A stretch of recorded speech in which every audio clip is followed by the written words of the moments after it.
I'm Howard Tipton, Town Manager of Longboat Key, and welcome to Tip Talks. This is our regular segment where we talk about all things Longboat Key. And today we're at Bayfront Park, a beautiful park in the middle of the island.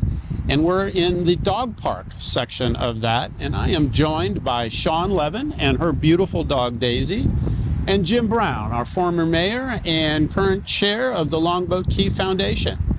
And what we want to talk about today is the use of the park and trying to complete the park with canine grass. It's artificial grass. It's designed to drain very well and installed about 1.5 years ago, and seems to be well received. And so we want to ask Shawn, good morning. Good morning. And your experience with Bayfront Park and the dog park here and the artificial grass. Well, thank you for having me, Tip. It's been a pleasure. I moved here just over 1 year ago, and right away was looking for a place for Daisy to come and play and run and be free to play with other dogs and meet other people. Daisy has really enjoyed the park, especially the canine grass. It's just so much easier to keep her clean, so much easier to find the debris that needs to be picked up, so it's easier on the maintenance. And she's just enjoyed socializing with other dogs and other people, and I just am very happy that the town decided to put this park here. So Daisy and I have met a myriad of wonderful people here, people that live locally, people that travel here, people who aren't able to bring their dogs here to the city, still come to the park to play with the dogs. So it's just a wonderful place to be. It is funny how the dogs bring us all together, and it becomes a very communal place. So you mentioned the artificial grass helps to keep Daisy clean, and her beautiful white coat can certainly appreciate that. And Yes. For those of you who aren't seeing this on camera, she's actually playing over here in the dirt. So her coat isn't as white as it was when we started. You also mentioned that the ease of maintenance and everything else seems to work pretty well for you. And I think just looking around, it does. It's one of the cleaner parks you will see as a dog park. Absolutely. I was shocked that not only is it easy to find the debris from the dogs, but that I guess there's a sprinkler system built in, so it always smells fresh and clean, doesn't smell like a dog park, and so that's more and more people want to come. So one of the things I've noticed in the last year that I lived here is that it draws people from all over the country that are visiting that can't bring their dogs with them. They come here, enjoy the dogs, and I think this is where I have met the most people and developed relationships with people and their dogs. And yeah, well, no, I think that's all important. I think that's what dog parks do. They bring people together. It's not about the dogs as much as it ends up being about the people that you meet. And so I appreciate you sharing that. We talked a little bit about the maintenance of the facility, and it's not only, I think, cleaner for the dogs, but it's also easier on our staff because we're not out here having to mow, which is also disruptive to the animals. We've got to close the park for that period when we're in here doing the maintenance. And so there's a benefit from a maintenance perspective in terms of disruption, but also just a cost reduction on the town. There's less time that we have to spend here. The experience and the experiment that we've had for the last 18 months has gone really well.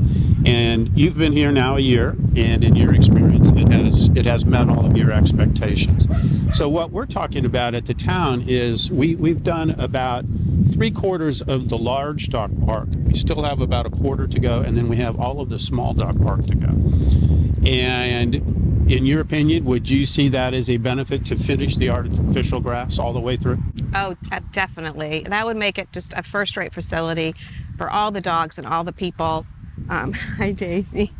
One other thing is that being able to keep it clean is exceptionally good for the dogs in terms of their health benefits, because there are ways in which dogs can get diseases from other dogs' debris, and so obviously it's so much easier for people to pick it up over here. But yes, the small dogs could definitely use the turf as well, because they generally come over here to avoid getting dirty and that kind of thing. So it'd be wonderful. Well, thank you so much for sharing that. I appreciate Pleasure. you being here. So nice to meet you. Now, Jim, I want to talk to you because when we talk about finishing out the artificial turf here, the canine grass, it comes at a cost. And the Longboat Key Foundation has long been a partner with the town in helping to raise funds, most recently with the pavilion at the town center, where the foundation raised $800,000 and was a great, it really made it happen. And so the cost we know for finishing out this turf is about $175,000. And so what's your perspective on helping to raise some of those funds for the town?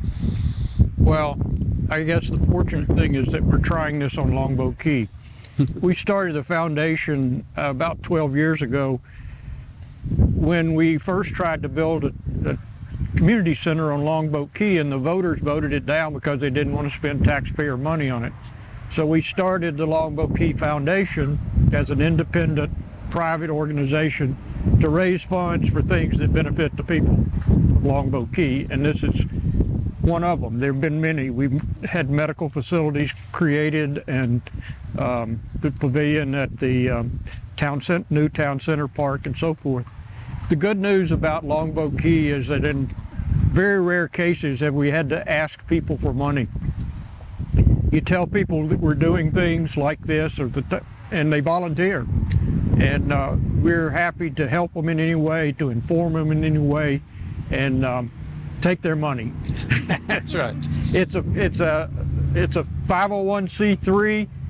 The foundation itself doesn't spend one penny. The only thing we have as an expense is protection insurance for the board members, and we pay that out of our own pockets. We don't even take it from donated money. So I can't think of a better thing for us to be doing right now. It's this park and completing it. If you can see, I don't know if the video is showing the contrast between the turf and the no turf, but it's a tremendous difference, and we'd like to improve it. If anybody wants to call me, talk to me about this, we have a website. It's the longboatkeyfoundation.org. You can send checks to the Longboat Key Foundation. The town's website has information about how to donate, as well as the Longboat Key Foundation's website.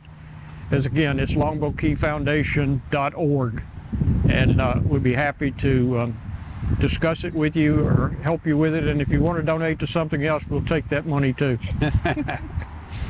Well, Jim, thank you. And you started off by saying, thank goodness we're trying this in Longboat Key, because what we find is that we have an incredibly philanthropic community.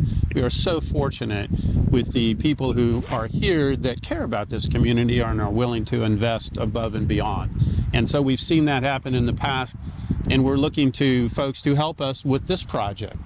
And again, you'll see at the bottom of the screen the foundation's website. We've also got it on the town's website. It's an opportunity for us to come together and finish what we've started. It's kind of a bark in the park, right? And so that's what we want to try to focus on. And Bayfront is one of our premier properties here in the town. It's got so many things going on, but you can always hear the dogs barking, having fun, people gathering, and that's what this is about, right? Longboat Key coming together. So we're asking everybody to see if we can come together to get this finished. I want to thank Jim, and I want to thank Sean for being here this morning. It's a little chilly today, unusual in Longboat, so we're wearing our jackets, but it's a beautiful day to be here rather than anywhere else in the world. And thank you for joining us. And for now, that's it. Till next time, be well.